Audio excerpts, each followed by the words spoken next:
especializados darão ao seu carro o tratamento que ele merece. Lavagem completa, aspiração, polimento cristalizado, lavagem interna e, para você esperar, uma sala climatizada com minibar. Mas não é só isso não. Lava Jato do Zé também oferece serviços de lavagem de tapetes, sofás e cadeiras. Lava Jato do Zé. Direção Senhor Marcelino, o popular Zé. Avenida Perimetral, no Conjunto Castelo Branco, Parque 10. Telefone 99449-4786, bem atrás do lanche Filho da Fruta. No próximo bloco, vamos continuar conversando com a fisioterapeuta oncológica, doutora Patrícia Chagas. É só conferir. Estamos de volta. Hoje, direto do Churrasco da Vila, que fica na Rua Fortaleza, 569, na Vila Municipal, que tem o seu delivery para o almoço e jantar através do 98530-6635. Então, gente, você vai ver um desfile de carnes nobres passando por aqui, uma costela do fogo de chão, também o cupim, mas tem ainda aquela picanha, aquela suculenta picanha, um franguinho defumado, tem também, de vez em quando, um leitão assado de brasa na parrilha. Gente, é tudo de bom e mais alguma coisa, porque se você gosta da carne, você vai estar muito bem servido, porque eles têm uma maneira diferente de te servir, é uma maneira diferente de mostrar o sabor, a textura, até o ponto ideal para você saborear essa iguaria. Por quê? Porque é feito por um assador profissional, que é o fundador da casa, que é o Tiago Monassa. É um garoto jovem, mas que já tem um profundo conhecimento na área, que participa de cursos fora do Brasil para trazer o quê? A tecnologia deles adequado à nossa realidade. Então, torna-se uma coisa prazerosa e gostosa para você que frequenta. E sem falar que não é aquele preço absurdo que a gente está habituado a ver aí nas casas de carne aqui em Manaus. Hoje, com a honra e o prazer de estar com a doutora Patrícia Chagas, fisioterapeuta oncológica. Tem o seu consultório na rua Mendes Sá, número 553, no Dom Pedro, telefone 98118-7270. Doutor, então o nosso assunto está sendo a lipedema. Quais são os impactos sociais que isso pode trazer para uma pessoa portadeira de um mal desse? Existem muitos impactos, tanto social quanto psicológico. A maioria dessas pacientes, elas se sentem muito incomodadas com a condição. Elas têm, em estágios mais avançados, problema de mobilidade. A gente não tem, políticas públicas que cuidem dessas mulheres, tanto portadoras de lipedema quanto de linfedema. As terapêuticas, elas são terapêuticas que não são tão acessíveis a todo mundo, porque é um tratamento que é oneroso. Então, essas mulheres, hoje elas sofrem, E a gente vê na literatura também que tem muito de ansiedade, de depressão, de problema de autoimagem por conta da condição. Então, os impactos, eles são sociais, mas eles são também psicológicos. E a gente fala muito, por exemplo, quando eu digo de políticas públicas, eu posso te dar um exemplo. Existem muitos pacientes que me procuram com linfedema, por exemplo, que não foi ocasionado por oncologia, mas nós, na Fundação SECOM, somos o único lugar que tratamos. E lá no SECOM só entra pacientes oncológicos. Então, existem muitas pessoas que têm linfedema e não têm onde tratar no estado do Amazonas. Então, a gente precisa de políticas públicas que protejam essas pessoas, que deem condições de tratamento para essas pessoas. E aí, em relação a isso, eu já conversei com um vereador, já conversei com uma deputada, eles estão abertos, a me receber, a conversar sobre a possibilidade de tratamento. E a gente vai discutir possivelmente isso aqui em Manaus em breve. Doutora, a lipedema ela só acomete o sexo feminino ou também é comum ao masculino? Ele é predominante do sexo feminino. ainda está um pouco divergente na literatura, mas em casos raros, sim, alguns homens podem ser acometidos. E o tratamento? É comum aos dois, ao lipedema como ao linfedema? O lipedema, ele vai trazer um tratamento mais conservador. Então, a gente vai focar sempre no estágio que a paciente está e nas queixas dela. Existe um questionário de avaliação de sintomas que se chama questionário de Quasio. E aí a gente vê quais são as principais queixas dessa paciente. É edema, é peso, é dor, é inflamação, porque ela é uma doença de caráter inflamatório. Então, essa paciente está muito inflamada, o recurso da fisioterapia ele vai ser adaptado de acordo com essa clínica. É aí que eu ia te questionar, onde que a fisioterapia entra no contexto? Sim. Existem muitas pacientes que chegam muito inflamadas, até pelo aspecto de alimentação, às vezes o exercício errado. Hoje a gente sabe que o tratamento do lipedema ele é multidisciplinar. Essa paciente, ela precisa de um nutricionista que ofereça um plano de nutricional com uma dieta mais anti-inflamatória. Às vezes o glúten, às vezes o leite são inflamatórios para essa pessoa. Então é preciso identificar quais são Ou seja, tem que fazer uma pesquisa total. Tem que fazer uma pesquisa total.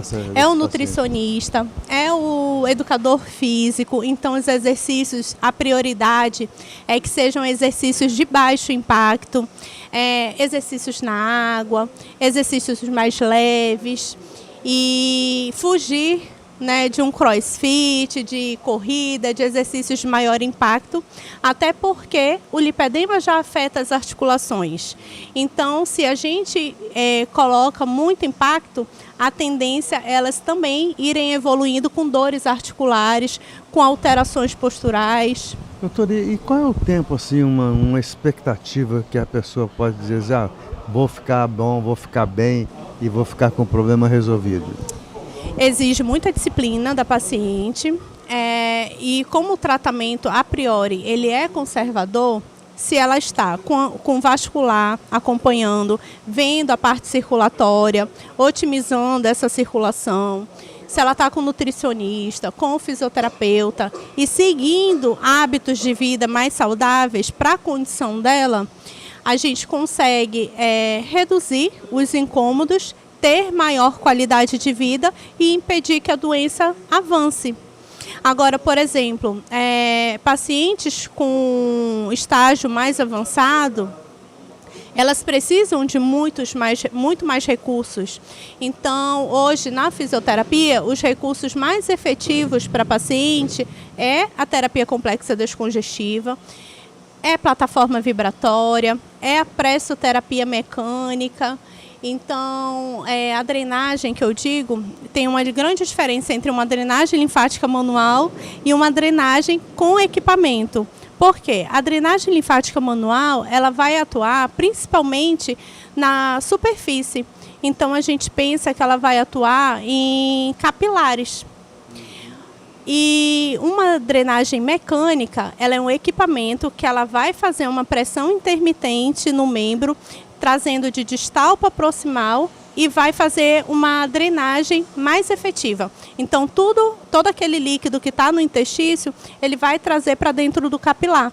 E, às vezes, é tão efetivo que a gente vê o caminho linfático bem cheinho, a paciente reduz muitas medidas, melhora muito os incômodos. Além dessa terapêutica, existe também outras terapêuticas que a gente foca para a parte inflamatória. Então, tem a fotobiomodulação, o ILIB. Então, a gente primeiro tenta desinflamar essa paciente, né? Para poder propor outras terapias.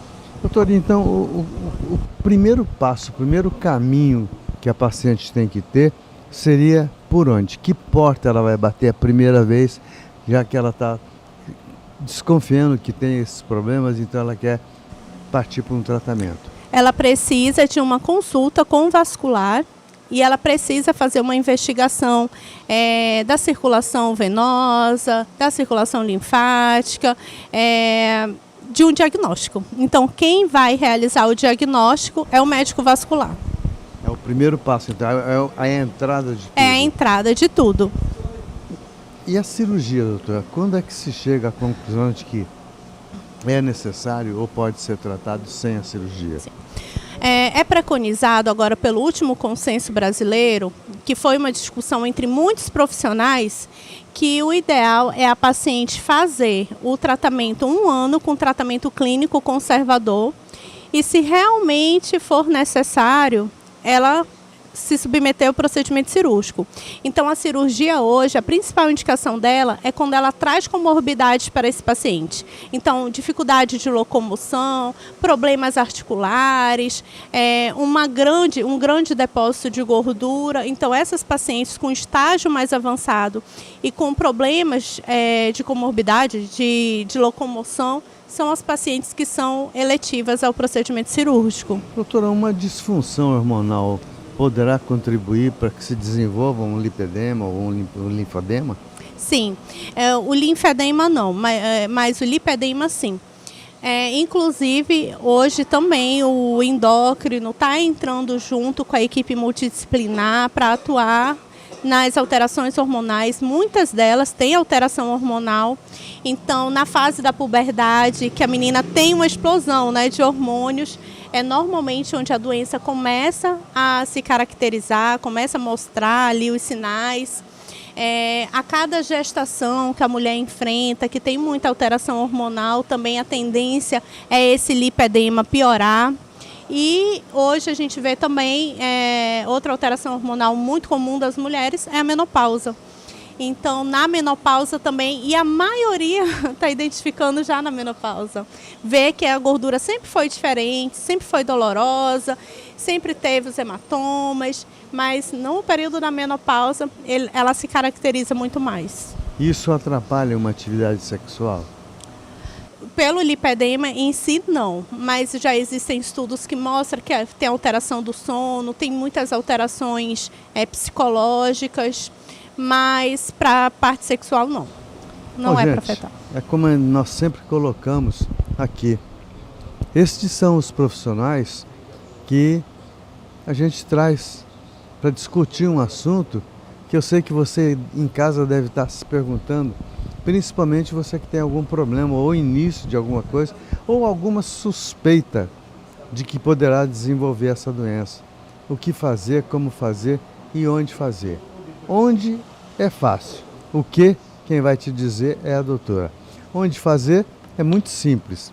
É na rua Mendes Sá, 553, lá no Dom Pedro, onde a doutora Patrícia Chagas, fisioterapeuta oncológica, tem o seu consultório. Você pode ligar 981 18 7270 e obter maiores informações.